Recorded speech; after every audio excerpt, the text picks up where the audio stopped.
Bon, Antoine Huvet, ça vous concerne pas, vous tout ça. Cherche mon nid est une réalité, voilà, est une réalité et répond à un besoin. Vous nous racontez le besoin aujourd'hui sur lequel vous intervenez en matière d'immobilier, Antoine. Eh bien, c'est très simple finalement. On est parti d'un constat qui est de dire aujourd'hui, il y a un moyen de consommer de l'immobilier entre guillemets, c'est uniquement d'aller pour le particulier, qui soit à la recherche d'un bien en location ou transaction, c'est d'aller fouiller dans les annonces. Ouais. Et finalement, les annonces, eh bien, il n'y a pas toutes les informations, il n'y a pas tous les professionnels sur les mêmes sites, on ne sait jamais si les biens sont faits pour soi.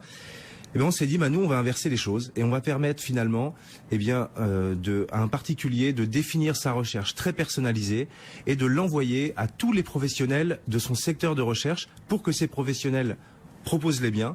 Et donc, nous sommes la seule plateforme qui a référencé tous les professionnels français et qui permettent aux particuliers simplement de dire je sais ce que je veux m'adresser à un professionnel, eh bien je vais en une seule démarche lui expliquer mon besoin comme si j'étais en face de lui. Alors vous référencez tous les professionnels, y compris ceux auxquels on n'a pas accès. C'est-à-dire, par exemple, est-ce que vous avez dans votre portefeuille, enfin dans le portefeuille auquel vous pouvez accéder, ce qu'ont les institutionnels, par exemple, ce qu'ont un certain nombre de bailleurs massifs qui passent pas toujours par les agences, parce que voilà, c'est pas leur principe. C'est-à-dire, vous pouvez en plus ouvrir le marché au-delà de ce que nous donnent les agences classiques. Bien sûr, puisque on référence les gestionnaires de copropriété. Donc il y a des syndics, il y a des grands acteurs qui gèrent des portefeuilles de biens qui passent pas forcément par des agences ou qui sont pas forcément très virulents sur des propositions d'annonces puisque c'est pas leur cœur de métier, mais finalement ils sont très heureux d'avoir des clients qui savent ce qu'ils veulent et qui veulent s'adresser à des professionnels qui leur envoient leurs demandes. L'autre élément, c'est vous dites demande très détaillée. Alors il y a une première partie avec des critères classiques et puis il y a une deuxième partie d'expression libre. Tout à fait.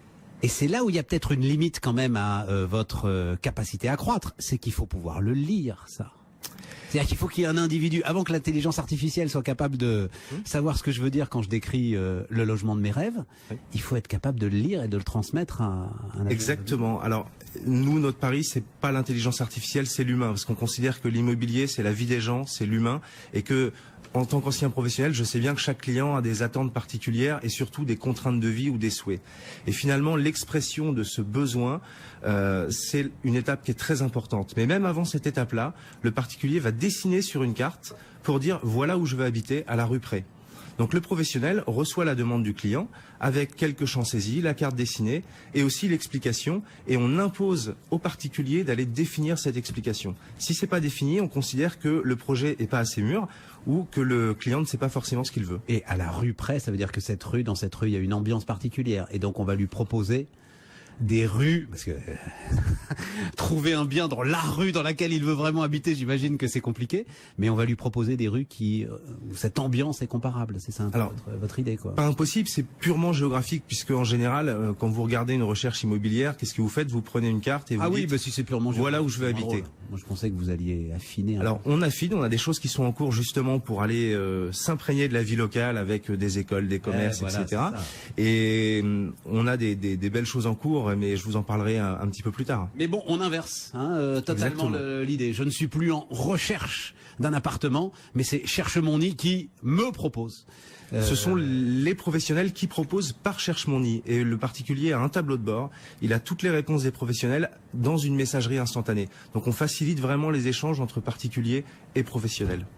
Et Anthony, il nous garantit que les spams s'arrêtent à la seconde où vous avez trouvé votre... Ça, c'est la garantie de Cherche mon nid. Bien sûr. Coupez tout à partir du moment où on a trouvé... On coupe tout, on ne communique pas l'adresse email personnelle des utilisateurs et on a une désactivation lorsque le particulier arrête sa recherche. Et on a aujourd'hui 12 000 professionnels qui répondent aux recherches clients.